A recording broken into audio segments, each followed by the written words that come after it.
Bonjour tout le monde, je vous suggère de reprendre la suite. Donc après avoir discuté des dialogues, vous avoir présenté les dialogues et ce qu'on peut en faire, et puis les principaux dialogues utiles. Aujourd'hui je vais commencer par la description d'une opération qui est assez technique en fait. Vous allez voir que la forme que ça prend est assez complexe, mais parce que l'opération en elle-même est assez complexe. Si d'un point de vue utilisateur, elle est assez simple ou assez naturelle, en fait, sa réalisation est assez particulière. La première chose à... Donc l'opération dont je suis en train de parler, c'est le drag and drop, hein, le fait qu'on puisse attraper un objet graphique et puis le déplacer, le déposer ailleurs. Pour le copier, pour le déplacer, enfin peu importe. Mais vous connaissez cette opération qui est somme toute relativement utile dans les interfaces graphiques. Alors sa particularité, c'est que en fait, vous voyez bien que dans cette opération, la capture des mouvements, par exemple, elle transcende largement les objets qui sont en train d'être déplacés ou copiés. Puisque le mouvement, il consiste à prendre, entre guillemets, prendre un objet quelque part. Donc on a bien une capture d'un mouvement de la souris qui va s'effectuer quelque part. Mais le déplacement, évidemment, le mouvement de la souris, il va passer d'un composant à l'autre et éventuellement sur plusieurs composants. Et donc la capture qu'on avait vue précédemment, qui consistait pour chaque composant à décider si ce composant capturait ou non les mouvements de la souris, eh bien ça ne correspond pas tout à fait à ce que je suis en train de décrire. Puisque là, le mouvement de la souris, lui, il va passer sur plusieurs composants. Et donc on veut quelque chose de particulier de cet ordre-là. Donc ça va, d'une certaine manière, le mécanisme doit court-circuiter la capture des événements souris habituels. Ou la capture habituelle des événements souris. Bon, on va voir qu'il y a d'autres problématiques aussi, puisque ce qui est caché derrière, c'est plus qu'un simple déplacement, tel que vous pouvez le voir, qui consisterait à déplacer un objet simplement. D'ailleurs, c'est plus que déplacer un objet, puisque c'est le transférer quelque part, donc on a bien une notion de transfert. La question qui va se poser, c'est qu'est-ce qu'on transfère exactement, et qu'est-ce qu'il est possible de transférer, etc. Donc en fait, il y a deux formes qui vont m'intéresser ici, mais qui fondamentalement ne changent pas grand-chose. C'est toujours la même idée. Soit c'est effectivement dans un ensemble, cette opération s'effectue dans un mouvement, elle est intégrée à un mouvement, celui de glisser-déposer. Soit alors elle se fait de façon indirecte, ça se pratique un peu moins maintenant, mais ça se faisait assez plus naturellement par le passé. C'était des transferts indirects d'objets. Par ce qu'on appelle, il y a des dénominations diverses et variées, mais ce qu'on appelle le presse-papier. C'est-à-dire vous avez un objet, vous le coupez ou vous le collez, peu importe, vous avez une espèce d'opération comme ça, donc il va être placé quelque part, dans un tampon à part, tampon qui peut être visible ou invisible, ça n'a aucune importance, et puis vous allez ailleurs et vous allez faire votre opération de copier ou coller. Et donc l'objet va être transféré depuis ce presse-papier ou ce tampon, si vous voulez, vers la destination. Ça correspond exactement au coupé-coller du texte. Quand on prend un éditeur de texte, qu'on prend un bout de texte, qu'on le coupe ou qu'on le copie, et puis on va ailleurs, même dans une autre application, et puis qu'on le colle. Bon, le fait de l'avoir coupé ou collé, copié ou coupé, ça l'a placé simplement quelque part dans le système. Tout ça est très variable. Donc je ne peux pas le décrire de façon, autrement ici que de façon abstraite. Alors qu'est-ce qu'il y a, comment est-ce que ça fonctionne, ce glisser-déposer? Alors la première chose, c'est que il y a évidemment un objet source, ou un composant source qui va être concerné par cette opération de glisser-déposer. Vous avez un composant source, Et puis peu importe ce que vous allez tenter de glisser, déposer, mais il y a nécessairement un objet qui est contenu dans un composant source que vous souhaitez glisser ou déposer. Ça peut être n'importe quoi, hein, un fichier, un bout de texte, ce que vous voulez, ça m'importe peu. Et donc la source, elle va être concernée par deux choses. Elle va être concernée par, en gros, le mouvement ou le déclenchement de l'action. Donc en général, c'est on a un appui sur le bouton et puis on a un déplacement qui suit. Donc on a un geste. Donc vous verrez qu'il y a la notion de drag gesture, donc un geste qui correspond à l'opération de glisser. Et puis la source va être donc la source qui est concernée par dans laquelle on a détecté ce mouvement. Hein, elle doit aussi se préoccuper de ce mouvement a été détecté dans une certaine partie de ce composant. De quoi s'agit-il? Qu'est-ce qu'on cherche à glisser, à faire glisser, à déposer, à copier, à coller, ce que vous voulez.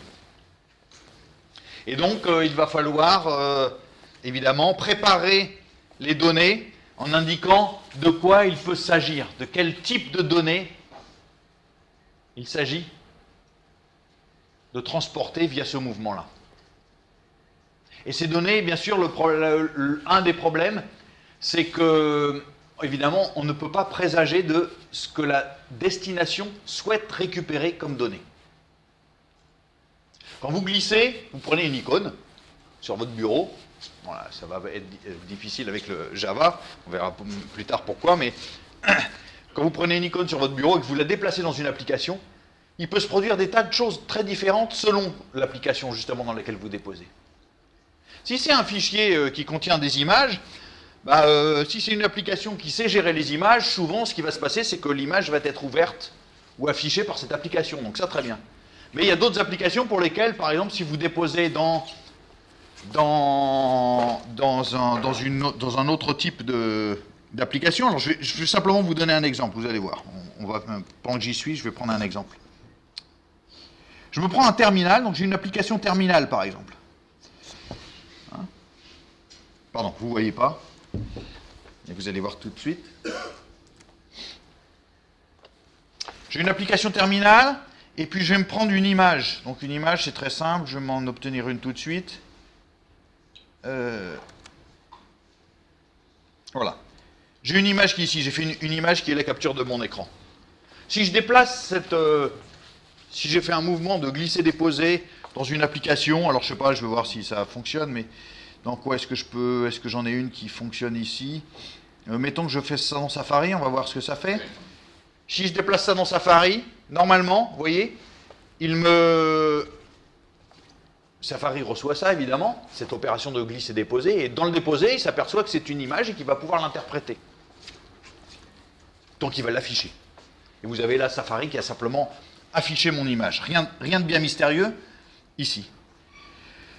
Pour une autre, donc je fais la même opération cette fois, mais pour une autre application. C'est-à-dire que je vais déposer cet objet ailleurs, dans une autre application que Safari. Par exemple, dans le terminal.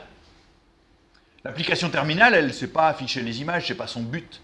Ce qu'elle manipule plutôt, c'est, je ne sais pas quoi, des noms de fichiers, des commandes et ce genre de choses. Si je fais ça dans le terminal... Ah, oui, il n'a pas voulu, ça c'est pas sympa. C'est raté. Il n'aurait pas dû. Ah, pourquoi il ne me fait pas ça aujourd'hui? Qu'est-ce que j'ai fait? Bon, j'en ai pris une autre. Hein, j'ai fait une autre opération, je ne sais pas pourquoi il n'a pas voulu celle-ci, c'est pas normal. Donc reprenons. Oublions pourquoi ça n'a pas fonctionné avec mon image, alors que ça aurait dû. J'ai pris un répertoire simplement. Ce répertoire, quand je le dépose dans mon terminal, eh bien, vous voyez ce qu'il a fait, c'est qu'il n'a pas cherché à l'ouvrir ou je ne sais pas quoi, simplement il en a pris la référence. Bon, il aurait dû le faire pour mon image, je ne vais pas chercher ici pourquoi, mais je résoudrai le problème plus tard. Et puis, donc, ça veut dire quoi? Ça veut dire qu'en fonction de la destination, il va se passer des choses différentes. Mais la source, elle, ne peut pas présager a priori quelle sera la destination. Elle ne sait pas s'il va falloir exporter un texte qui correspond au chemin de l'objet, ou s'il va falloir exporter les données contenues par l'objet, ou je ne sais quoi d'autre. Hein, une version icône de l'image, ou peu importe. D'accord? Donc en tout cas, tout ce que peut faire éventuellement la source, eh bien, c'est préparer l'export des données en essayant d'envisager des scénarios possibles. Donc en fait, ce qu'elle va faire essentiellement, la source, elle va se contenter d'offrir un panel de possibilités. Hein, elle va dire, ah bah, je sais que cet objet-là, eh bien, si on me demande de l'avoir en version texte, je saurai quoi faire. Si on me demande de l'avoir en version image, je saurai quoi faire. Si on me demande de l'avoir en version je ne sais pas quoi, je saurai quoi faire. Bien, ça c'est la source. Et puis ensuite, il y a la destination. Donc la destination, elle va... donc la destination de l'opération déposée. Alors le problème, c'est que la destination, justement, c'est toujours pareil. Vous avez un geste dynamique. La destination, elle est déterminée dynamiquement. Vous passez sur une application, alors là, vous allez avoir un symbole qui vous explique que vous allez pouvoir déposer, mais vous traversez cette application, vous passez sur une autre, et là, vous allez avoir le symbole qui va réapparaître sur cette nouvelle application, vous invitant éventuellement à déposer. Donc il y a aussi quelque chose de très dynamique qui va s'effectuer au fur et à mesure du développement du geste.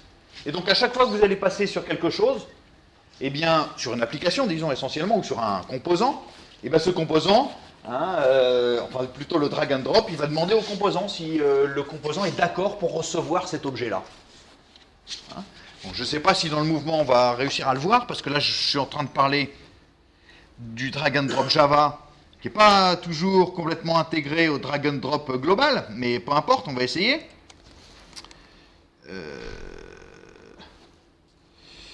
Pourquoi vous ne voyez plus rien? Ah, c'est curieux, aujourd'hui, ce matin. Qu'est-ce qui ne va pas?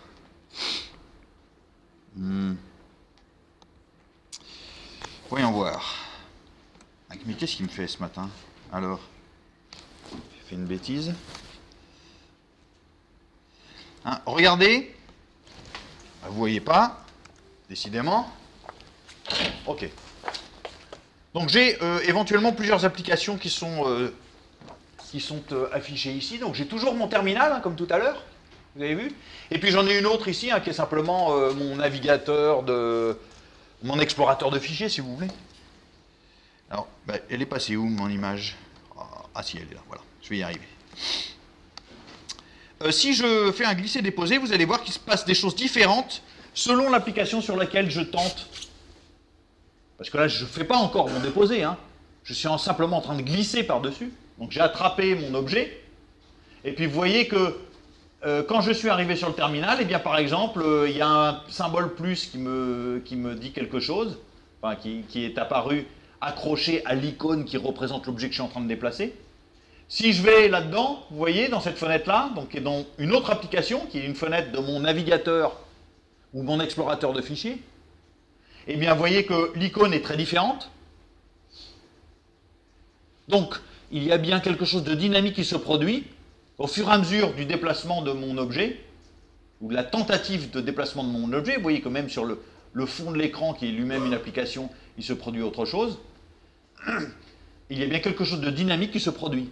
Et ce qui se produit, c'est que quand le geste arrive sur une application, eh bien, le système de drag and drop va interroger l'application pour savoir, par exemple, qu'est-ce que vous souhaitez faire avec cet objet qui arrive.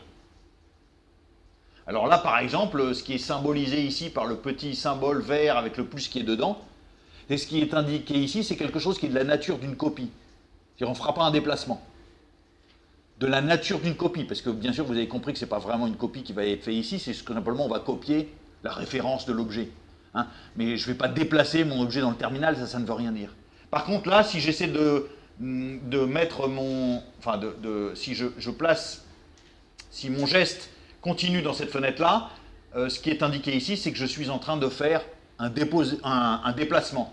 Donc, si jamais je relâche mon objet, mettons que je vais le mettre ici, par exemple, hein, eh bien, il va disparaître du bureau, et puis il va apparaître ici, dans ce répertoire. D'accord? Et là, je le fais apparaître. D'accord? Donc, il y a bien quelque chose de dynamique qui va se produire entre les applications que je suis en train de sur lesquelles je passe, je traverse, et puis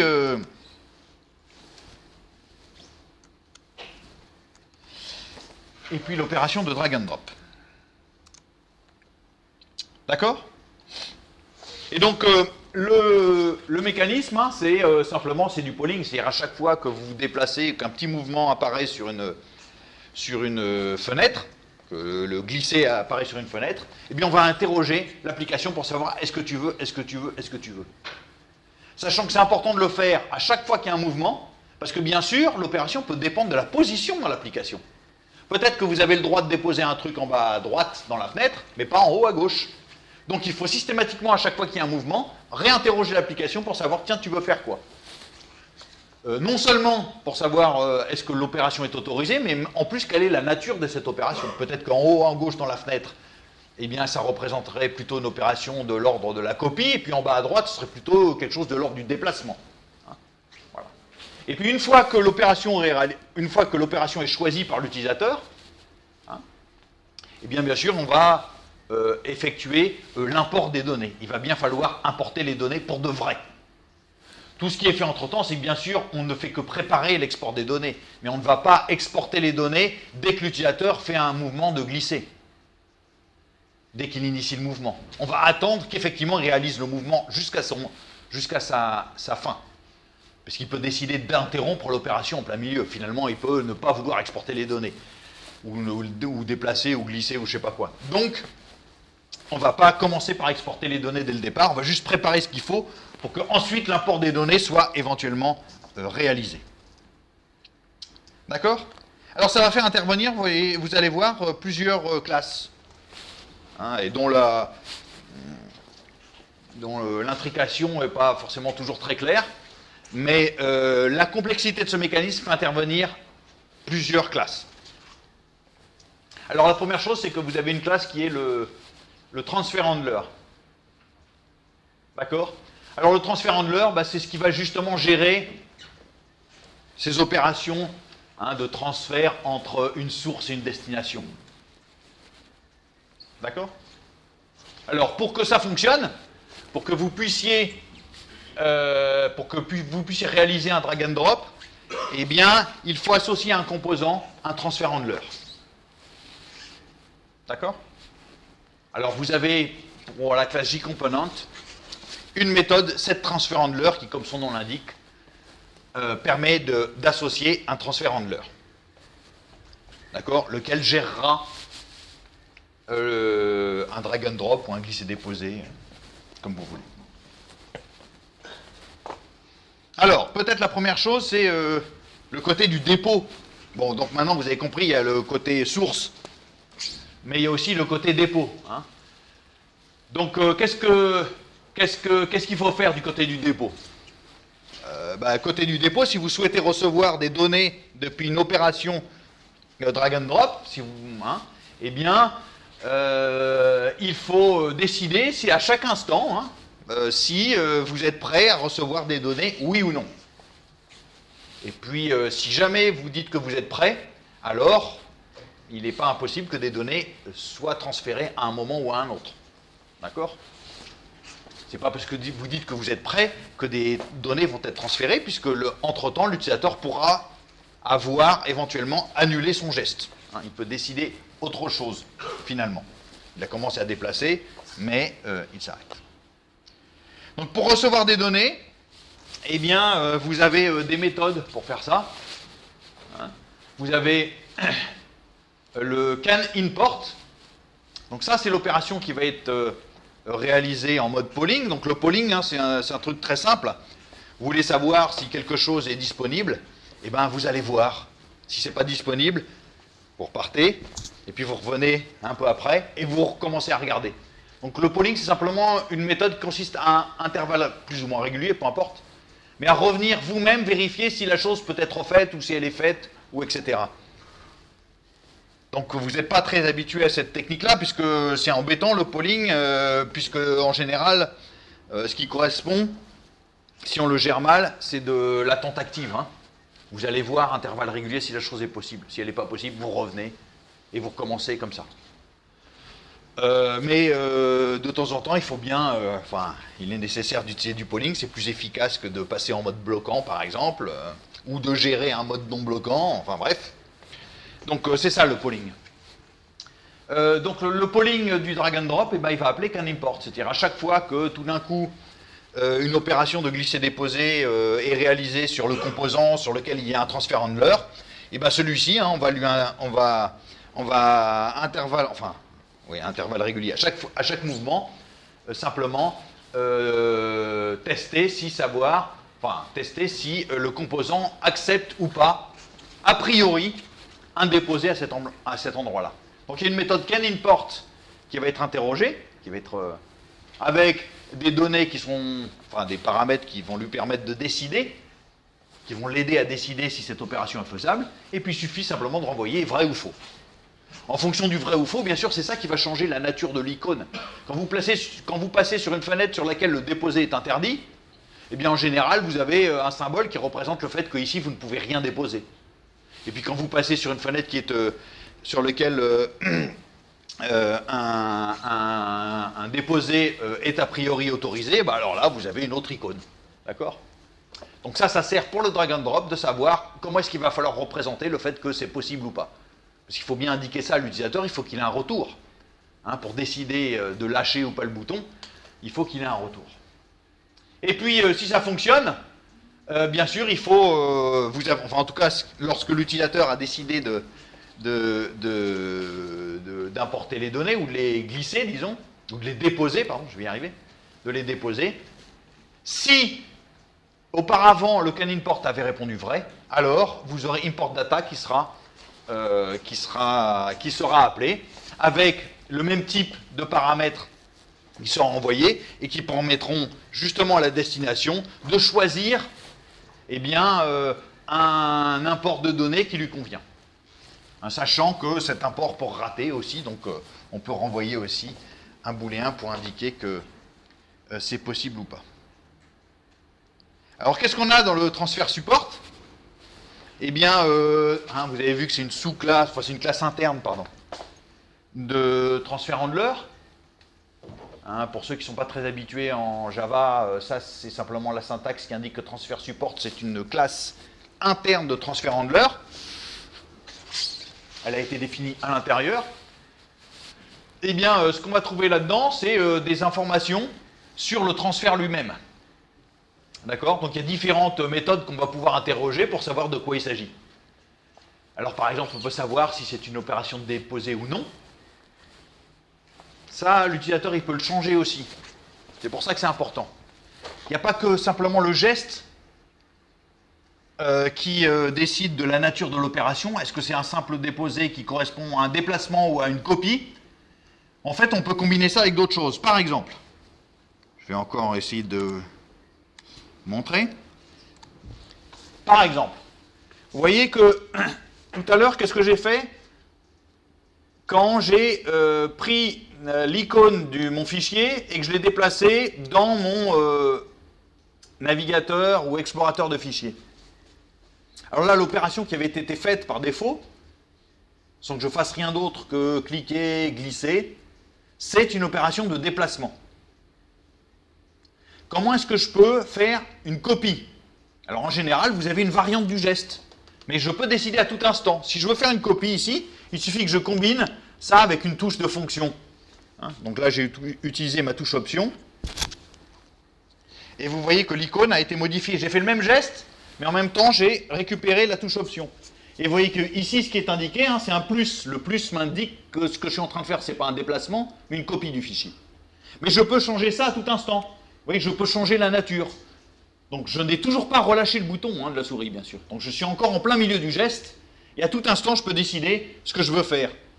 Une copie, un déplacement, une copie, un déplacement, je peux changer d'avis à ce moment-là.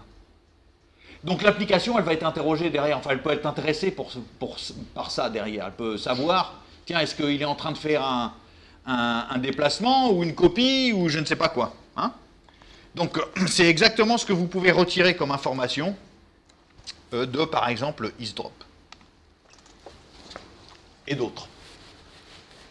Et puis, surtout, le plus important, c'est ça le mécanisme un peu étrange quand on a affaire au drag and drop, c'est que pour décider si on accepte des données, bien sûr, il y a la localisation du geste, Hein, ça peut dépendre de ça, mais ça dépend aussi des données qui sont, enfin du format des données qui sont offertes par la source.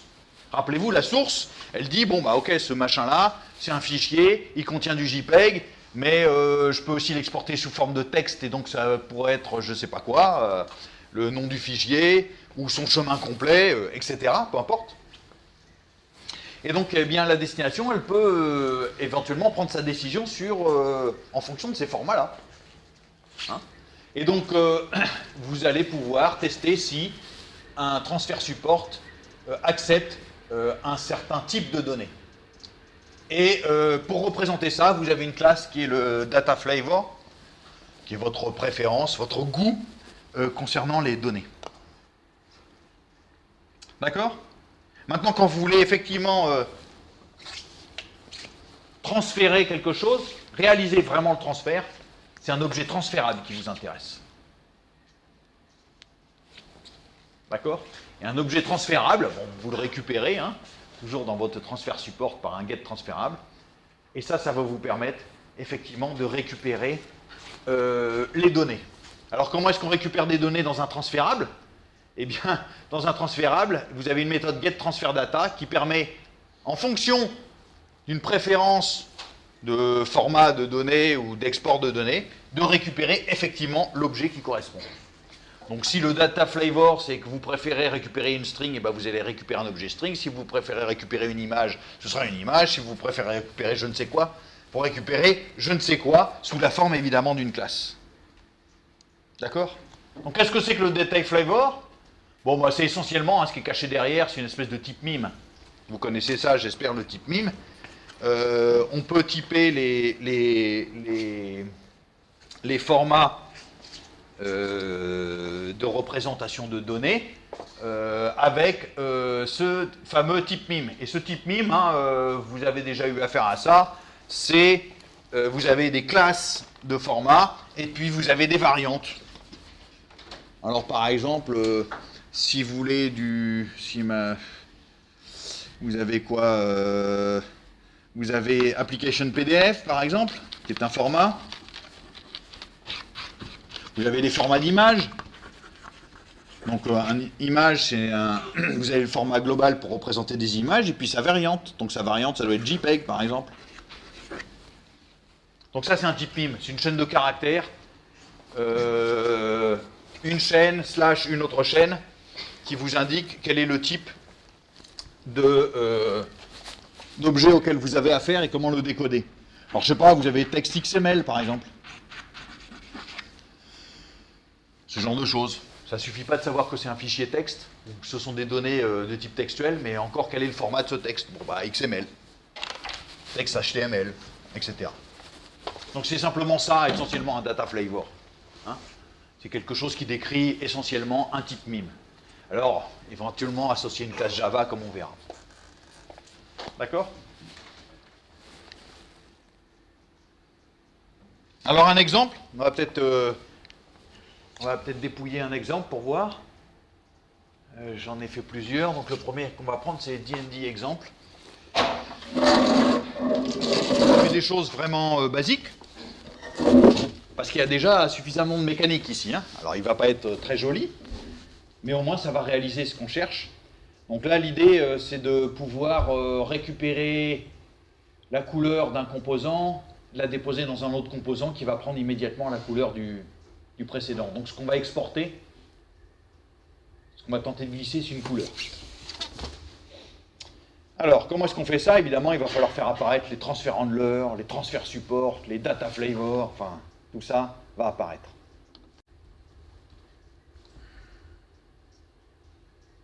On va l'exécuter.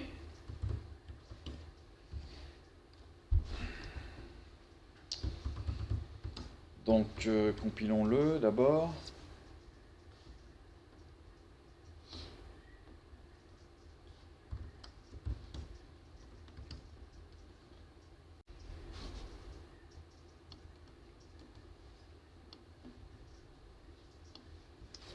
Donc, qu'est-ce que je fais ici? C'est assez simple. Vous voyez, j'ai un composant, le gros carré bleu que vous voyez, c'est un composant que j'ai créé. Enfin, c'est pas très difficile, maintenant vous savez le faire. Hein. J'ai fait une sous-classe de JComponent, j'ai redéfini une méthode Paint. Dans ce composant, en plus, j'ai une couleur qui est la couleur qui me sert à dessiner le carré, et puis c'est tout. Simplement, ce que je vais rajouter maintenant, c'est la possibilité d'être la destination d'un glissé-déposé, dont la source m'offrirait une couleur. Donc si la source est capable d'exporter une couleur, je vais pouvoir déposer cette couleur dans mon composant. Et si je lâche, effectivement, le composant va récupérer cette nouvelle couleur pour se dessiner lui-même. Alors, qu'est-ce que j'ai pris comme source? Je n'ai pas encore voulu écrire une source. Pour l'instant, je ne me préoccupe que du dépôt, donc la destination d'une opération de glisser-déposer. Eh bien, j'ai pris un composant très simple, qu'on a vu la semaine dernière, qui était un dialogue permettant de sélectionner une couleur, donc un JColorChooser. Et ce JColorChooser, il est bien fait, puisque évidemment, il vous permet effectivement de sélectionner une couleur, mais de le faire aussi, enfin en tout cas de déposer, d'utiliser un drag and drop pour sélectionner une couleur. Alors vous voyez que j'ai pris une des deux couleurs, donc le JColorChooser, il vous permet de sélectionner une couleur de fond ou une couleur d'avant-plan, peu importe, j'en prends une des deux, je vais dessus, je clique, et vous voyez que apparaît à l'écran un différent symbole qui me permettent de dire que je suis en train de réaliser une opération de glisser-déposer ou un drag and drop. Bon, alors je ne suis pas forcément satisfaisant, je ne vois pas trop ce que je dépose, mais il se passe différentes choses, bon, peu importe, et je vais arriver jusqu'à mon composant. Donc vous avez vu qu'il y a plein de choses qui s'affichent derrière, peu importe, on ne va pas s'en préoccuper tout de suite, mais vous voyez que quand j'arrive sur mon composant, un symbole est représenté, si je lâche, j'ai décidé de déposer la couleur que j'avais prise initialement, qui était le rouge. Donc si j'en sélectionne une autre, ça va simplement colorier mon composant de la couleur adéquate. D'accord?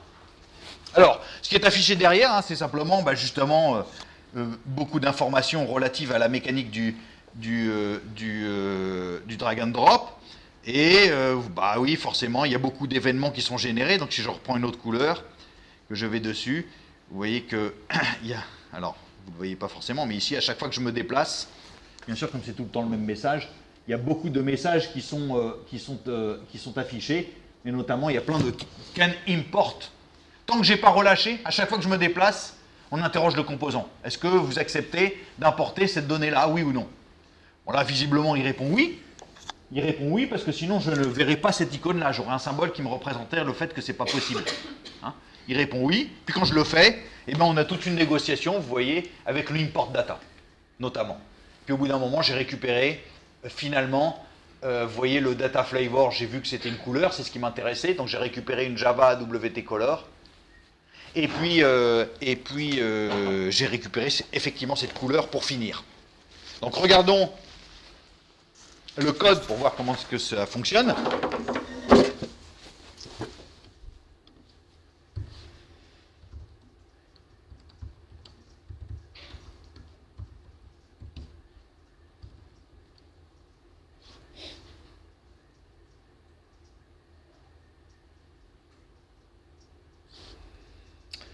Alors, on va retrouver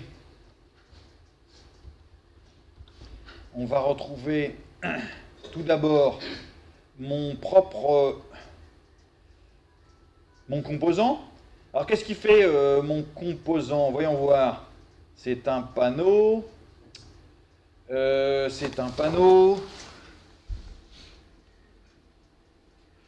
Auquel j'ai associé un transfer handler. Donc ça va être une sous-classe du transfer handler que j'ai créé moi-même, qui va gérer toutes ces questions-là. Donc je l'ai appelé color transfer handler. D'accord? Et puis ce color transfer handler, pour des raisons techniques, je vais avoir besoin de connaître le panel sur lequel il agit, donc simplement je l'ai associé. Donc il y a à la fois le color transfer handler qui connaît le panel, et puis le panel évidemment qui est associé au transfer handler. J'ai une relation... J'ai une association entre les deux instances. Une association qui peut être naviguée dans les deux sens. D'accord? Donc vous voyez, j'ai rien fait de particulier. J'ai d'ailleurs même pas pris une sous-classe d'un JPanel ou d'un JComponent. J'ai pris un JPanel direct. Simplement, c'est le transfer handler et toute la mécanique qui est derrière qui va modifier la couleur de l'objet. on suppose évidemment que la couleur va être simplement choisie comme étant celle du fond et le dessin du panel se fera de lui-même. Alors qu'est-ce qui m'intéresse ici? C'est le Color Transfer Handler. Hein, j'ai rien d'autre ici que mon interface qui est présente ici. Et puis simplement le Color Transfer Handler. Alors regardons ce que fait le Color Transfer Handler. Je vais y arriver. On va faire comme ça. Voilà. Donc le Color Transfer Handler, eh bien, il implémente les deux méthodes dont j'ai besoin. Hein. D'abord le CanImport. Il faut qu'il réponde à chaque instant, éventuellement, à une opération de déposer, enfin d'une éventuelle opération de déposer, disons à un glissé. Donc CanImport. Le paramètre, c'est un transfert support, et puis je dois renvoyer un booléen pour dire c'est vrai ou c'est pas vrai. D'accord? Alors là, le test qui est fait, c'est que si c'est pas une opération de drop, eh ben je renvoie faux. Bon, puis en plus, il y a quelques informations qui sont affichées, c'est tout. Et puis simplement, la seule chose que je fais, c'est que je vérifie si le transfert support, eh bien, il supporte effectivement le data flavor qui m'intéresse. Alors qu'est-ce que c'est que le data flavor qui m'intéresse? Mais il faut que je dise que je suis intéressé pour recevoir une couleur Java. Donc il me faut un type, donc un data flavor, un type mime qui me représente le fait que je souhaite recevoir une Java WT Color. Le Color Chooser, il va me transférer des objets couleurs de Java. Donc simplement CDF, hein, c'est un data flavor que je me suis construit dès le départ.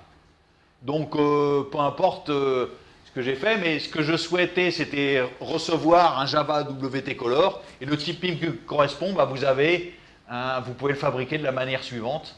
Donc vous récupérez simplement cette valeur statique qui est un type mime spécial pour les objets internes à Java, et puis vous dites quelle est la classe qui est concernée. Hein, donc le type mime, vous devriez le voir, on devait le voir, je pense probablement là.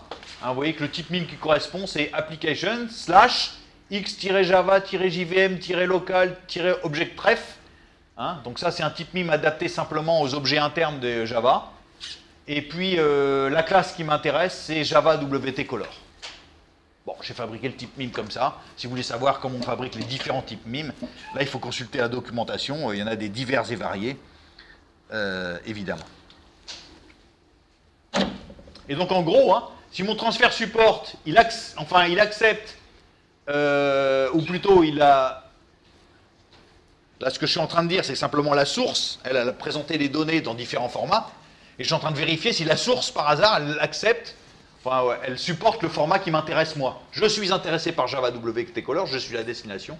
Je vérifie que la source accepte d'exporter les données dans ce format-là. Donc, un import, on répond oui, non, oui, non. Et puis au bout d'un moment, si le geste est possible et que l'utilisateur le décide, il va faire un import des données. D'accord? Enfin, un import des données va être généré par le glisser-déposer. Donc même punition, on reçoit un transfert support, et puis on répond si les choses se sont faites correctement, oui ou non. Si finalement ça réussit ou pas. Alors ça c'est important.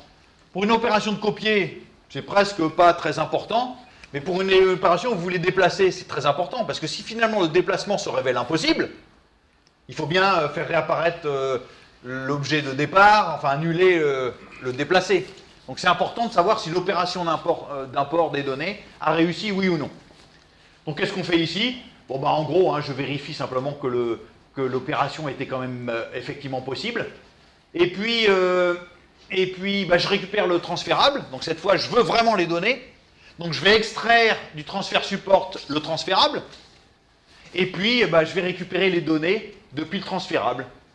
Donc dans le cas où effectivement il est possible de récupérer des données au format indiqué par le data flavor, donc ici c'était Java WT Color, enfin essentiellement, je le récupère en tant qu'objet Java, et donc je sais que le cast va fonctionner, etc. Une fois que j'ai fait ça, il n'y a aucun souci, hein, je modifie simplement la couleur de fond de mon composant, et puis ça marchera assez bien. Pour le reste, hein, évidemment, vous avez différents types d'erreurs qui peuvent se produire. D'abord, le flavor que vous souhaitez, il n'existe pas. ou il n'existe plus, ou je ne sais pas quoi, peu importe.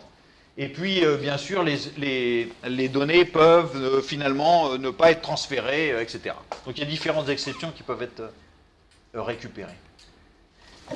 Alors, peut-être pour voir, ce qui n'était pas forcément super visible, mais je vais le transformer légèrement ici. Je vais mettre un static int C. Et puis, et puis ici, à chaque can import, je vais simplement afficher en plus C pour bien voir que le can il y a des... pardon. Il y a une série de can import qui est générée de façon importante lors de l'opération.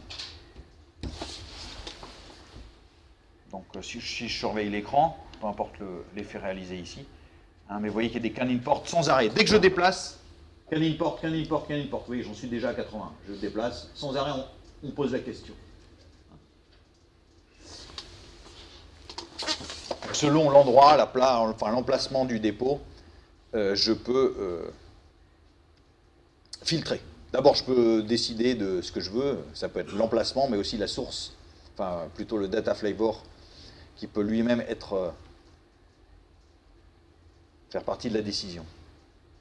Alors, la seule chose que, au passage, vous n'avez peut-être pas vu et que je ne vous ai pas montré, mais c'est que pour que le color chooser accepte, disons, de déplacer une des couleurs par l'opération de drag, ben simplement il faut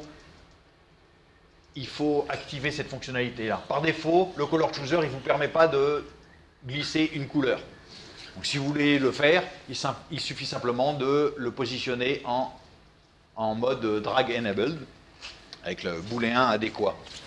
Et alors vous avez différents composants prédéfinis qui vous permettent... tous les composants ne peuvent pas être activés du point de vue drag. Hein. Simplement, c'est les composants prédéfinis comme le JColor Chooser, vous en avez d'autres, Editor Pane, File Chooser, Formatted Text Field, JList, JTable, JTextArea, JTextField, JTextPane et JTree. Vous pouvez activer cette fonctionnalité-là, oui ou non. Par défaut, ils n'activent pas, ils ne sont pas actifs pour le drag, comme source du drag. D'accord? Alors maintenant, ce qui va m'intéresser, c'est l'autre côté. Je vois comment réceptionner des données. Ce n'était pas super compliqué. Hein, il y a plein de trucs qui interviennent, je suis d'accord. Transfert handler, transfert support, transférable, data flavor. Mais vous voyez, la mécanique est simple. J'ai implémenté 2 méthodes.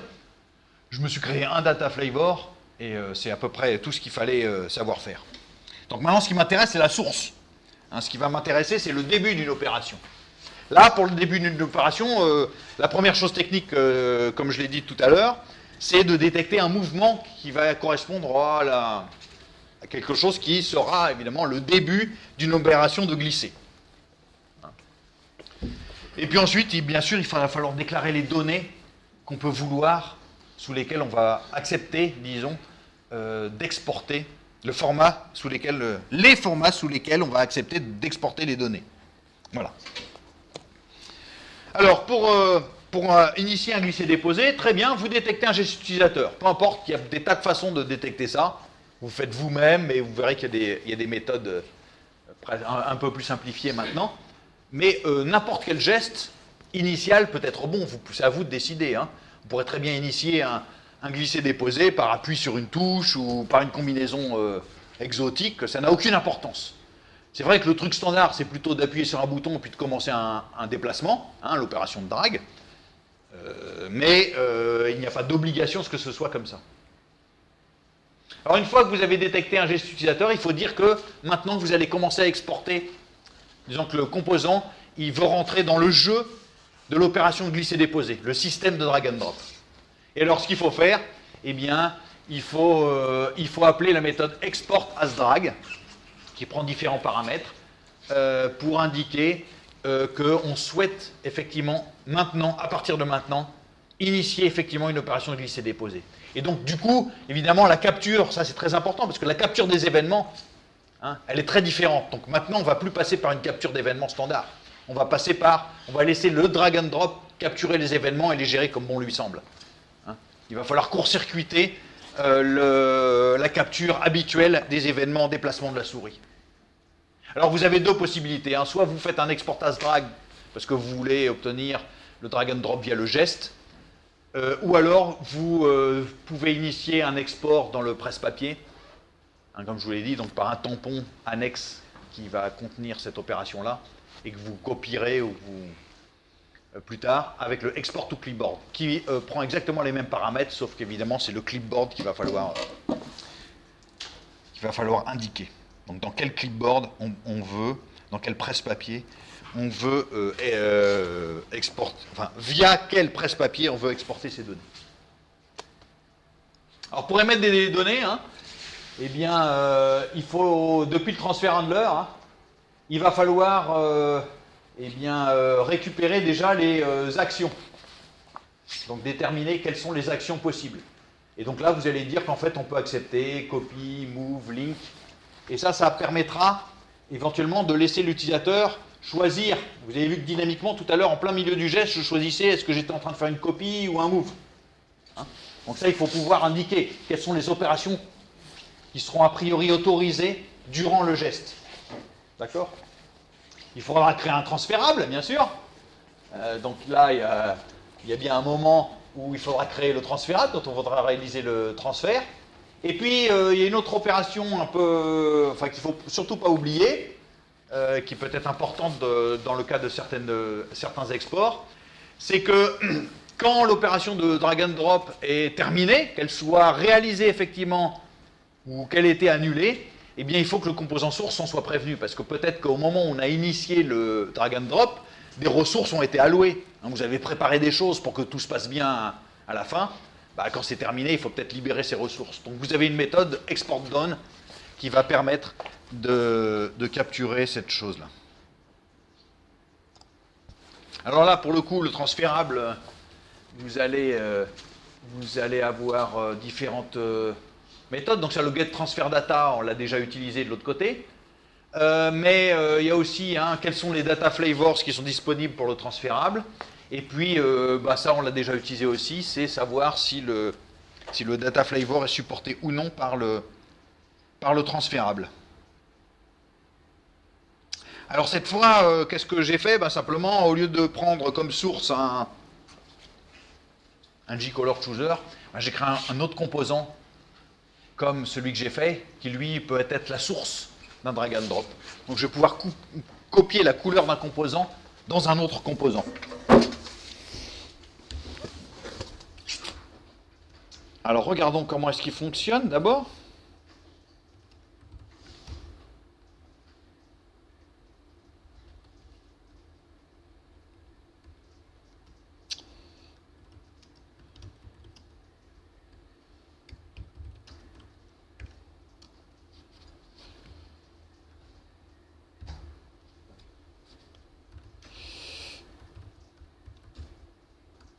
Voilà.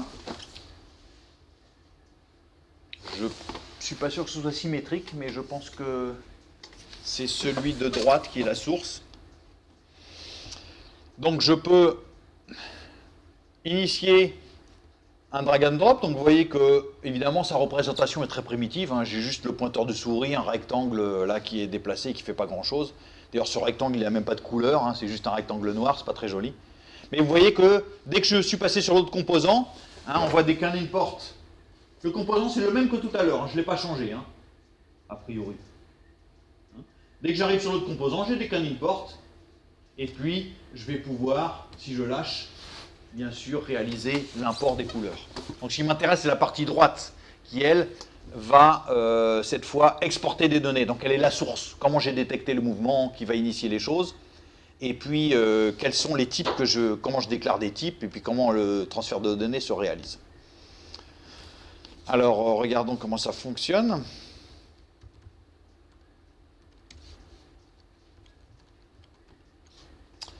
Donc,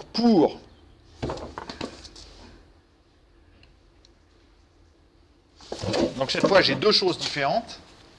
J'ai le panel qui sera la destination. Comme tout à l'heure, c'est toujours le même. Le panel, il a son transfer handler, qui est un color transfer handler P, qui est exactement la même classe que tout à l'heure. Normalement, j'ai rien changé ici. Simplement, ce que j'ai rajouté, vous voyez, c'est un autre composant, celui de droite, là, qui est mon composant, et qui, lui, va contenir une mécanique qui est liée au fait que maintenant, celui-ci va être la source d'un drag and drop. Donc regardons la classe mon composant. Hein, pour la classe color transfer handler, il n'y a rien, c'est toujours la même que tout à l'heure. Hein. Il y a le can import qui prend la décision de la même manière que tout à l'heure, c'est un peu plus riche, mais peu importe. Et puis, ça n'a aucune importance en réalité. Et puis il y a le import data qui fait exactement la même chose, qui récupère dans le transfer handler, pardon, dans le transférable les datas via le transfert support du transfer handler. Maintenant, ce qui m'intéresse plus, c'est mon composant. Alors, mon composant, comment est-ce qu'il fonctionne? Bon, alors, ok, rien de super mystérieux. C'est l'extension d'un panel. Ça va être un mousse listener parce que j'ai besoin de détecter un geste. Et puis, bien sûr, j'ai toute une mécanique. Ça va être aussi je vais aussi lui associer un transfer handler. Hein, le transfer handler, il vaut à la fois pour une source et pour une destination. Mais j'ai une classe spéciale comme transfer handler pour la source. Hein, je vais faire des choses différentes si je suis une source que si je suis une destination.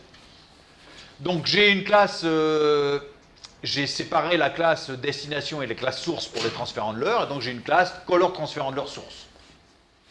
Alors pour le reste, vous voyez que ce qu'il y a à l'intérieur du composant, c'est juste la détection du geste. Hein, donc peu importe, ici j'ai fait un truc idiot, j'ai décidé que dès qu'on appuyait sur le bouton, peu importe d'ailleurs le bouton de la souris, eh bien qu'est-ce qu'on fait? On initie une opération de glisser-déposer. Alors qu'est-ce que j'ai transmis comme information? J'ai dit quel était l'objet depuis lequel le transfer handler se produit, le drag and drop se produisait, donc le panneau lui-même, l'événement qui a produit, qui est la source initiale de ce drag and drop, et puis la fonction qui m'intéresse ici, je dis tiens, en fait, ce qu'on va faire, c'est une copie. Alors il y a une autre précaution à prendre ici aussi, c'est qu'il faut prévenir que l'événement a été consommé. Je ne vais pas détailler ces choses-là, mais il peut être utile parfois de dire qu'on a effectivement terminé, on en a effectivement terminé avec cet événement-là. La raison ici, normalement il n'y a aucune raison d'utiliser le consume. Simplement dans les drags, vous avez tout intérêt à le faire, parce que si vous ne faites pas ça, vous risquez d'avoir justement, je disais que tout à l'heure, les événements, hein, ils utilisent, ils vont être les événements de la souris, hein, ils vont utiliser un mécanisme différent de celui de la distribution habituelle. Donc justement, si je veux court-circuiter, j'ai intérêt à faire un consume. Si je ne le fais pas, je vais avoir des ennuis. Bon, je peux avoir des ennuis. Habituellement, vous faites un exportage drag suivi d'un... et puis quand vous indiquez que cet événement a été consommé, donc il ne sera plus jamais... celui-ci est perdu pour le reste de l'application. Donc il n'y a rien d'autre dans mon composant. Je détecte simplement la source, je fais exportage drag et j'ai démarré une opération de drag and drop. Donc maintenant, ce qui m'intéresse, c'est le color transfer handler source. Donc regardons ce qu'elle fait, la source. Color transfer handler source. Donc qu'est-ce qui fait le color transfer handler source? Bon, toujours pareil, hein, il y a un data flavor qui est caché là-dedans, parce qu'il va bien falloir que je dise quelle est. À un moment, il y aura bien une négociation avec la destination pour savoir, tiens, qu'est-ce qu'il veut, est-ce que c'est disponible, est-ce que je peux lui offrir ça? Et j'ai décidé que mon composant, ce qu'il exporte comme données, c'est justement un data flavor qui est la classe Java AWT Color. D'accord? C'est ça qu'il va faire. Il s'engage à faire ça. Donc je me suis créé ce data flavor. Et puis, comme indiqué, hein, j'ai rempli les trois méthodes qui étaient indiquées dans le color transfer handler, donc à la fois le get source action, la création du transférable quand c'est nécessaire, et puis la fin de l'export quand c'est nécessaire. Bon, à la fin de l'export, vous êtes d'accord, je fais rien, j'alloue pas de ressources, donc c'est juste un message pour montrer que y a bien un message done qui sera affiché quand j'aurai terminé mon opération. Bon, les actions sources, vous voyez qu'ici j'ai rien fait de bien mystérieux, j'ai décidé que c'était la copie, mais ça pourrait être toute autre chose. Donc la seule chose intéressante ici, c'est en fait mon transférable. Bon, j'indique ici que c'est une copie de color que je fais. Et le transférable, quand on me demandera mon transférable, qu'est-ce que je vais faire? Je vais récupérer le background de mon composant source, et puis je vais créer un color transfer qui représentera justement le fait que ça déplace une couleur. Donc qu'est-ce que c'est qu'un color transfer? On va regarder. Ça va être un transférable Color transfer, où est-ce qu'il est? Il est ici. Et lui, il implémente les méthodes que j'ai indiquées. Donc il faut que je dise là-dedans qu'est-ce que c'est que le transfert data. Donc si on fait un get transfer data là-dessus, alors donc ça c'est une méthode, je vous rappelle, qui va être appelée par la destination quand elle voudra vraiment récupérer les données. Et la destination, qu'est-ce qu'elle fait pour récupérer les données? Elle me donne un data flavor. Et donc je vais essayer de lui renvoyer un objet de ce machin-là. Donc bien sûr, je vérifie que le data flavor qu'il me demande, c'est bien un data flavor que je supporte moi. Donc, et si c'est le cas, simplement je renvoie effectivement la couleur de l'objet. Hein. Le color transfer, il a été fabriqué avec une couleur donnée. Eh bien, je renvoie effectivement l'objet considéré si le data flavor, c'est bien un Java WT color. Et puis, je donne les méthodes adéquates pour aussi la destination, hein, qui elle pourra savoir est-ce que, par exemple, ce format est supporté. Donc, si vous avez un transférable, eh bien, vous pouvez savoir si le data flavor est supporté oui ou non. Et puis, vous pouvez aussi, si vous avez un transférable, récupérer la liste des formats supportés. Parce que vous pouvez très bien faire quelque chose d'extrêmement compliqué à la destination. Hein. Vous pouvez lui dire qu'une fois qu'il a relâché, vous dites à l'utilisateur, ah oui, mais vous voulez importer sous quel format, par exemple? Pourquoi pas? Donc, il peut avoir besoin, éventuellement, de récupérer la liste des data flavors disponibles pour ce transférable. Voilà, hein, il n'y a rien de plus ici. Alors, on devrait voir les différentes interactions, et notamment, ce qui m'intéresse, c'est les dernières. Hein, vous voyez que quand il y a eu l'import data, donc une fois qu'on a fait la série de can import, il y a eu un import data. Le import data, il a récupéré le transfert data, et puis on a fait l'échange qui va bien avec les... Là, j'ai pas mis tous les détails, évidemment, ce serait un peu lourdingue. Et puis une fois qu'on a terminé l'opération, on prévient la source que tout est fini, et donc la source fait son down. Ok?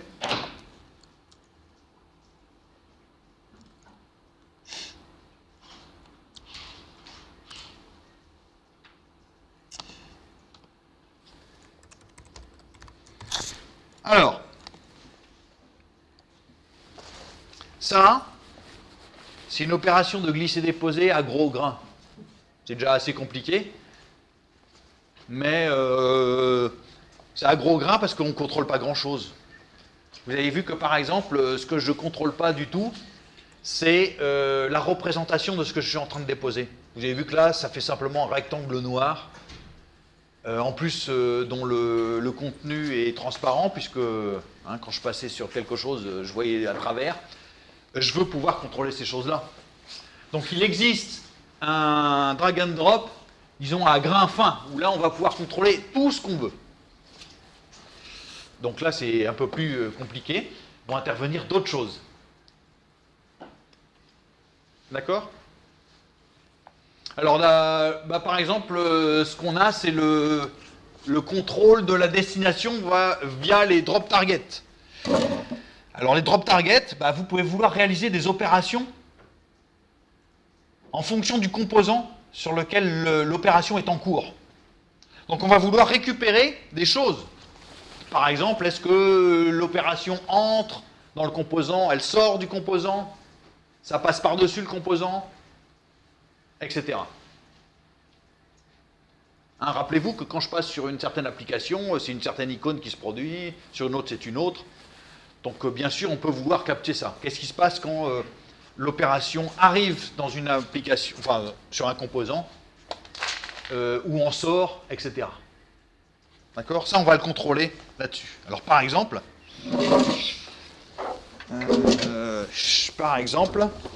l'usage du drop target et puis du drop target listener, DND fin exemple. Qu'est-ce qu'il fait celui-ci? Il permet de décorer le composant destinataire lorsqu'un glissé opère par-dessus.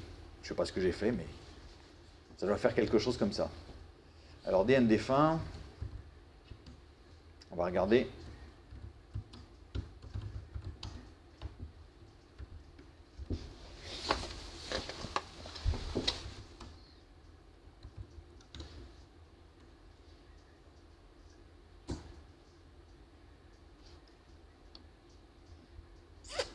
Voyons voir, qu'est-ce que ça fait. Je sais pas. Ah ouais. Si je prends une couleur ici. Ah.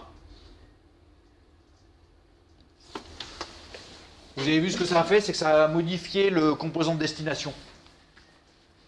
Ça, c'est un truc courant aussi. Hein. Vous pouvez avoir besoin que l'utilisateur ait un retour visuel particulier quand des opérations se produisent sur le composant. Hein, alors ça, c'est un grand classique. Dans les formulaires, vous avez toujours le text field qui est en cours enfin, qui reçoit le focus, qui est souvent entouré d'une... je sais pas, il est mis en gras. Enfin, visuellement, il y a une apparence particulière pour que l'utilisateur comprenne bien de quoi il s'agit. Là, c'est pareil, j'ai trois composants, je peux avoir envie de représenter d'une façon particulière le fait que je suis en train de manipuler ce composant. Donc, vous voyez ce que j'ai fait ici. J'ai simplement fait apparaître un rectangle gris dans le composant. Bon, c'est un peu brutal, hein, ici, ça n'a pas grand intérêt, si ce n'est que d'illustrer le mécanisme. D'accord ? Donc ça, c'est le drop target qui me permet de faire ça. Je peux contrôler effectivement ce qui se produit. Donc je sais qu'une opération de drag est entrée dans le composant, on sort, et ça va me permettre de modifier bien sûr le composant. Donc regardons comment est-ce que ça fonctionne. Hein.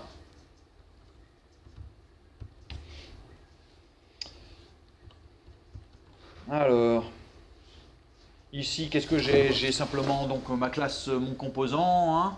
J'en avais un bleu, un rouge, un vert. Donc toute la mécanique est cachée à l'intérieur maintenant de ceci. Donc il y a mon color chooser, son set drag enable, et rien de particulier ici. Donc maintenant c'est mon composant, on va regarder ce qu'il y a dans mon composant. Dans mon composant, eh bien simplement chaque composant a son propre transfert handler, donc il y a un color transfer handler. D'accord? Et puis en plus, hein, vous voyez, j'ai créé un color drop target. D'accord? Qu'est-ce que j'en ai fait du color drop target? Oui. Hein. En associant le composant avec ce color drop target.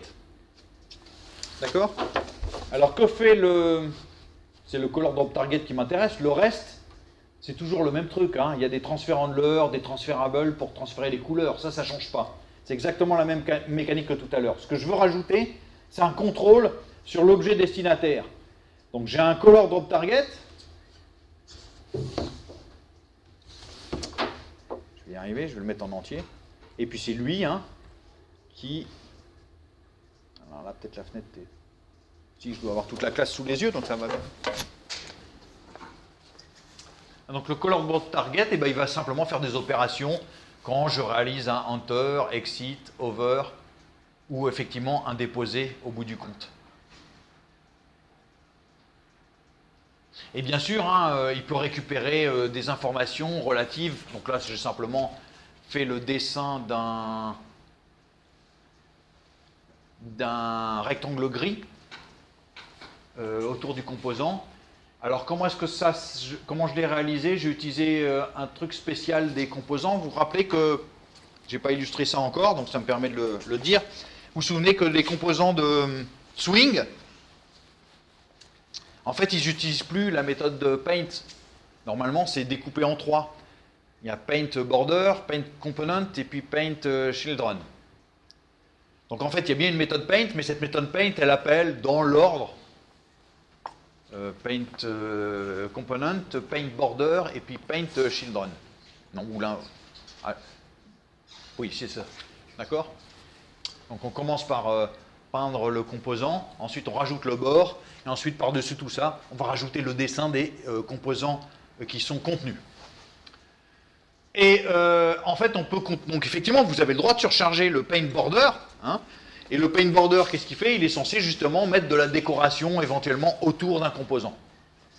Alors il y a des bords prédéfinis en fait qui existent, vous avez des classes qui permettent de représenter des bords avec des effets divers et variés. Là j'ai pris un bord qui est vraiment le bord le plus stupide.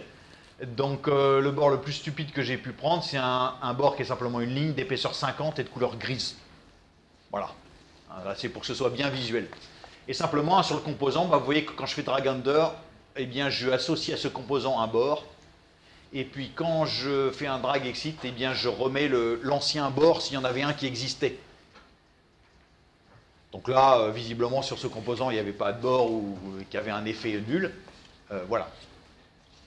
Et ça a quoi comme effet? Bah, évidemment, hein, ça veut dire que là-dedans, il y a un algorithme particulier qui va afficher, qui va afficher un cadre d'épaisseur 50 et de couleur grise, et qui sera appelé par paint border de ce composant-là. D'accord? Paint border, s'il y a un bord, il va appliquer l'algorithme qui est contenu dans, dans le border, s'il y en a un. D'accord? Donc ça, c'est la première chose. Hein. Je peux réaliser des opérations comme ça, je peux faire déclencher des opérations spéciales sur le composant destinataire. Ce qui n'était pas la même chose avec le gros grain. Hein. Tout à l'heure, je ne pouvais pas. Vous pourriez dire, mais en fait, tout à l'heure, on avait déjà, on pouvait savoir. Non, la seule chose que vous pouvez savoir tout à l'heure, c'est qu'il y avait un canning port. Mais vous ne savez pas si c'était le premier, le deuxième, le 20e ou le 100e. Alors bien sûr, vous pouvez mettre un compteur et faire ce genre d'astuce, mais entre le moment où vous rentrez et vous sortez, ça c'était indétectable dans le glisser-déposer. Dans le mécanisme à gros grains, vous rentrez, vous avez un canning port, vous sortez, bon très bien, il se passe autre chose, vous revenez 10 minutes plus tard, toujours dans le même geste, vous avez un second canning port. Vous ne pouvez pas savoir que la souris était sortie du composant. Hein. Là, la différence, c'est que le drop target, il vous permet de savoir quelles sont les opérations souris qui sont intervenues sur le composant. Alors, ce n'est pas les opérations souris standards, hein, c'est celles concernant un drop. C'est pour ça que ça ressemble, hein, drag hunter, drag exit et drag over, ça correspond en gros au mouse entered, mouse excited, etc. que vous aviez dans les déplacements souris.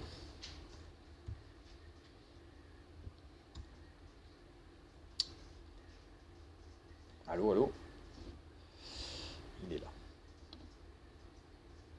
Alors bien sûr, vous avez la même chose, hein, de façon symétrique. Si on avait des choses pour contrôler ce qui se passait du point de vue de la destination, ben on va pouvoir avoir aussi des choses dans la source. Alors, ce qui va nous intéresser, surtout, c'est l'histoire du mouvement, vous vous rappelez? Comment je détecte un mouvement? C'est pas du tout évident, hein, de détecter un mouvement. Surtout que les mouvements, si vous les capturez de façon ordinaire, eh ben, ils sont pas forcément, enfin, ça peut être incompatible avec les autres mouvements dont vous avez besoin pour faire des actions normales dans le composant. Alors depuis, je ne sais pas quelle version de Java, mais depuis au moins 2 versions, donc au moins 1.5 ou 1.6, je ne sais pas trop. Vous avez une classe spéciale pour détecter les gestes. Eh bien, cette classe, comme son nom l'indique, hein, c'est Drag Gesture Recognizer. Donc, c'est une classe qui permet de reconnaître un geste lié au drag and drop. C'est pas du tout évident. Hein, contrairement à ce que vous croyez, c'est vrai que tout à l'heure, j'avais fait un geste idiot, qui n'est d'ailleurs pas le bon geste, parce que le geste tout à l'heure, ça correspondait à j'ai juste cliqué. Ça déclenchait le drag. Mais en général, c'est pas ça. Hein, il faut attendre d'autres événements qui suivent. Donc, pour rendre les choses portables, vous avez une classe Drag Gesture Recognizer qui permet de faire ça. Alors, comment est-ce qu'on récupère un Drag Gesture Recognizer? En fait, il n'y a qu'une seule façon de le faire, c'est via un drag source. Donc ça concerne bien la source. C'est pour ça que vous avez une classe drag source, depuis laquelle vous pouvez éventuellement récupérer un Gesture Recognizer si vous en avez besoin.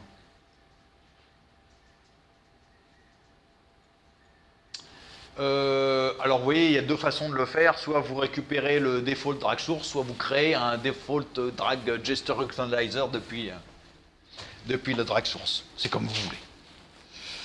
Alors, qu'est-ce que vous avez à l'intérieur d'un drag? Donc, ce qui est intéressant, c'est surtout le drag gesture listener. C'est lui qui va récupérer des informations. Et puis, qu'est-ce que vous avez là-dedans? Eh bien, vous avez une méthode qui vous dit « Ah bah, ça y est, on a reconnu un geste qui correspond à un début de drag and drop. » Et là, vous allez faire ce qui bon vous semble. Hein. Donc, c'est là que vous allez placer vos débuts de drag and drop, etc. Alors, si vous voulez amorcer un glisser-déposer, cette fois, il faut faire un start drag. Et là, dans start drag, les 3 petits points indiquent qu'il y a plusieurs paramètres, mais vous allez pouvoir préciser des tas de choses. Et notamment, eh bien, c'est ça qui est intéressant à ce niveau-là. Bien sûr, il y aura le transférable et ce genre de trucs, mais surtout, vous allez pouvoir placer un curseur, donc avoir un curseur spécifique pour cette opération de drag and drop, et même éventuellement une image. Vous voyez, le petit rectangle noir que j'avais, bah, cette fois je vais pouvoir lui mettre des choses dedans. Une représentation iconifiée de mon image, je sais pas quoi, ce que vous voulez. Alors il y a d'autres choses qu'on peut faire aussi, vous allez voir, il y a aussi l'autoscroll. Je crois que j'ai illustré ça dans le même exemple. Donc on va regarder ça. Donc l'exemple le plus complet que j'ai pas fait d'effort de design parce que j'ai pas de compétences particulières en design. Mais vous allez voir qu'on peut créer, enfin qu'on peut utiliser ça pour obtenir tout ce qu'on veut finalement pour un glisser-déposer. Donc il s'appelle, pardon.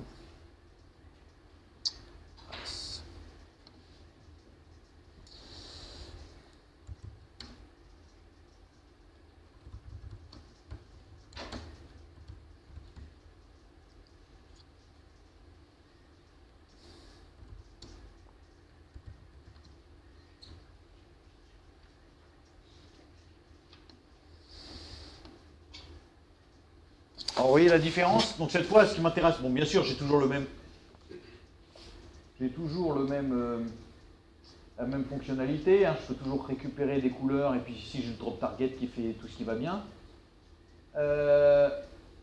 Donc vous voyez que ici, contrairement à ce que je disais, il ne se passe rien, j'ai toujours ce rectangle toujours aussi moche, c'est-à-dire que bien que j'ai tenté de déplacer la couleur rose depuis le G-Color Chooser, j'ai toujours un rectangle là qui correspond à rien. Quand je suis dans le bleu, il est bleu, quand je suis dans le rouge, il est rouge, quand je suis dans le vert, il est vert, il est transparent. C'est sans intérêt. Ça signifie simplement que le Color Chooser, lui, il n'implémente pas ça. C'est-à-dire qu'il me laisse l'icône par défaut pour l'opération. Il ne me donne rien comme information sur ce que je suis en train de transférer. La raison pour laquelle il fait ça, je n'en ai aucune idée. Mais par contre, moi, donc cette fois j'ai transformé mes composants de telle sorte que non seulement ils soient la destination, mais en plus ils soient la source d'un glisser-déposer, et que bien sûr ce qu'ils vont exporter, comme vous allez le voir, c'est que si je prends la couleur rouge depuis mon composant rouge, et bien ce que j'exporte, vous voyez, c'est un carré rouge. Si je prends le bleu, j'exporte le carré bleu. D'accord? Donc là, j'ai mis un carré rouge, un carré bleu, vous mettez ce que vous voulez dedans maintenant, hein, en plus de la taille que vous voulez. Ça n'a aucune importance. Alors l'autre fonctionnalité qui est là, c'est qu'il y a une fonctionnalité d'auto-scroll, pardon. Donc là, je ne l'ai pas implémenté jusqu'au bout, puisqu'il aurait fallu que je fasse un composant bien compliqué, mais je vous laisse mettre toute la mécanique que vous voulez. Mais il y a quelque chose d'important dans le drag and drop, c'est que si vous voulez déposer quelque chose dans un composant qui est du type, qui a une fonctionnalité de scrolling. Vous avez une liste d'objets qui est gigantesque, donc elle ne tient pas sur l'écran et vous avez simplement une fenêtre qui vous permet de vous déplacer là-dedans, avec une barre de défilement. Le problème, c'est comment vous faites une opération de déposer.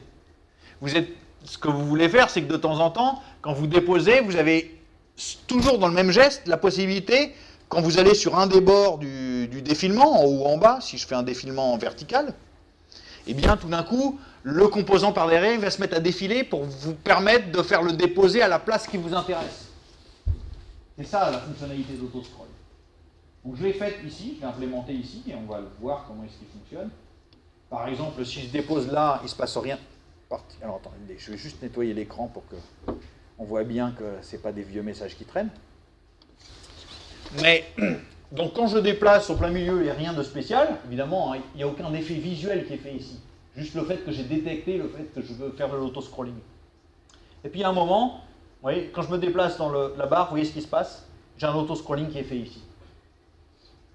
D'accord? Quand je me remets dans la zone centrale, je dis que j'arrête. Donc on peut imaginer que ça me permettrait de déplacer la barre de défilement et le composant qui est en dessous, blablabla. Okay?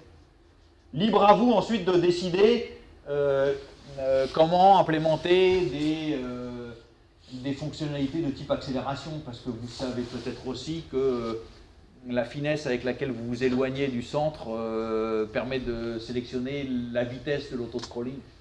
Il n'y a pas de vitesse automatique dans l'autoscrolling, il vous dit vous êtes en mode autoscrolling, mais vous voyez qu'ici je récupère je récupère la position. En même temps, je sais que je suis en auto-scrolling, mais en même temps, j'ai la position du curseur à ce moment-là. Donc je peux décider, par exemple, si je suis très en bas, ça va faire un scroll rapide. Si je suis un peu plus ici, un scroll lent. Bon, j'ai rien implémenté de tel ici, mais libre à vous d'imaginer ça.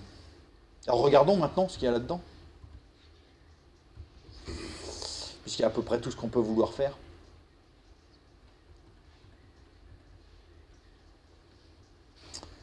Bon, bah, il y a mes composants, c'est toujours les... Enfin, a priori, c'est toujours les mêmes. Mon interface, elle est fabriquée toujours de la même manière.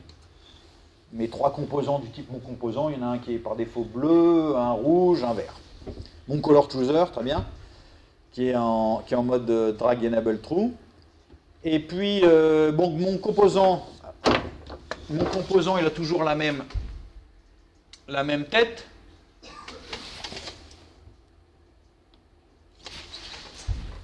Simplement ici, vous voyez, je vais rajouter 2 choses à mon composant. La fonctionnalité d'autoscroll et puis le drag gesture listener. D'accord? Alors, comment est-ce qu'il fonctionne le composant? Bah, simplement, quand je le crée, bon, ok, il va être colorié d'une certaine couleur par défaut, bleu, rouge, vert. Il a une certaine dimension. Il a une drop target, puisqu'ils peuvent tous être de type destination d'un drop, et donc il faudra changer le bord si ils sont concernés par un drop. Donc ils seront drop target. Il y a un drag source qui va me servir à capturer les gestes et puis l'autoscroll. Alors l'autoscroll, vous voyez simplement que ici, qu'est-ce que je reçois dans un autoscroll?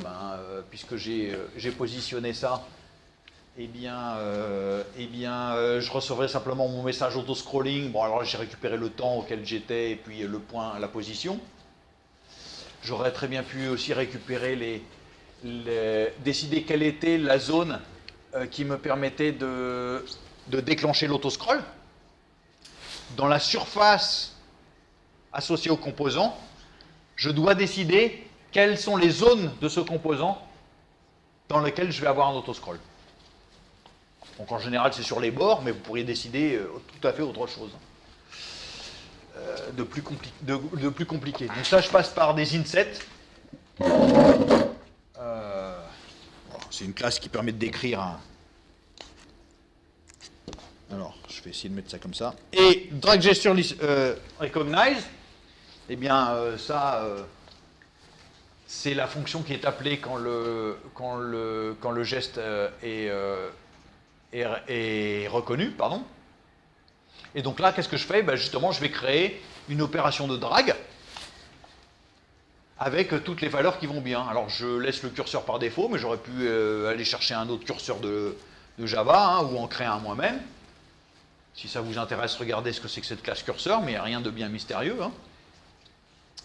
Et puis, une image. Donc ça, c'est l'image qui va être utilisée justement pour représenter le contenu de mon transfert. Donc là, qu'est-ce que j'ai fait? Vous voyez, j'ai pris simplement une image tout à fait ordinaire de Java, j'ai pris une buffer d'image de taille 40 par 40, et puis simplement, je l'ai rempli avec ce qui allait bien. Donc si le composant était bleu, je récupère le bleu, et puis je remplis cette image-là de bleu, et donc c'est ça qui va être utilisé comme image pour représenter mon transfert. Bon, ensuite, j'ai aussi une position qui sera... la position dans cette image qui représentera le drop. Alors le truc, c'est que évidemment, quand je fais mon drag and drop,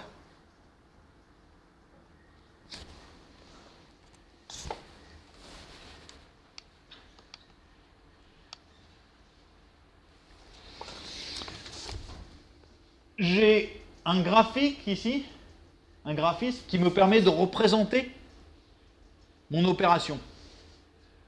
Le problème, c'est que dans cette zone graphique, quel est le point qui représente le point qui correspondra au point où je veux faire le déposer? C'est comme un curseur. Dans le curseur qui est ici, dans un curseur ordinaire, je prends un curseur tout à fait ordinaire, c'est évidemment la forme de ce curseur vous indique que normalement, la pointe de la flèche, ça désigne justement le point où vous êtes. Et ça, c'est une convention, j'aurais pu décider tout à fait autre chose.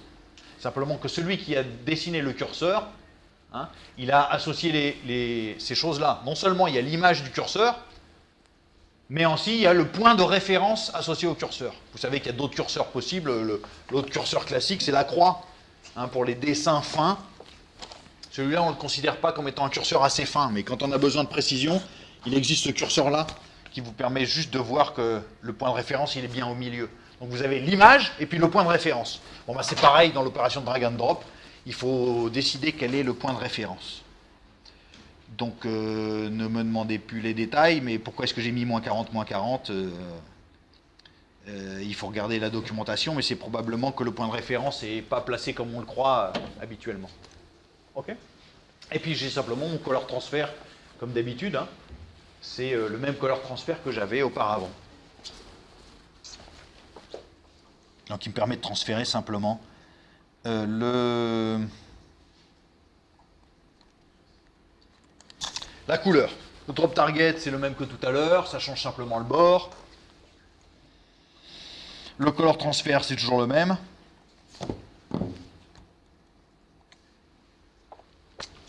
Ok. Bon, c'est un peu compliqué. C'est délicat à retenir, mais il faut arriver à décomposer ça. Les problèmes liés à la source, les problèmes liés à la destination, la mécanique dynamique, le protocole d'échange et de conversation, enfin le protocole de conversation qui permet de déterminer si on a un bon type qui correspond, qui est exporté, et puis le transfert lui-même. C'est pour ça qu'il y a toutes ces classes. Après, le détail grain fin, gros grain, c'est un peu de la décoration, ça peut s'ajouter à la fin. Vous voyez que j'ai rajouté ça tout à la fin.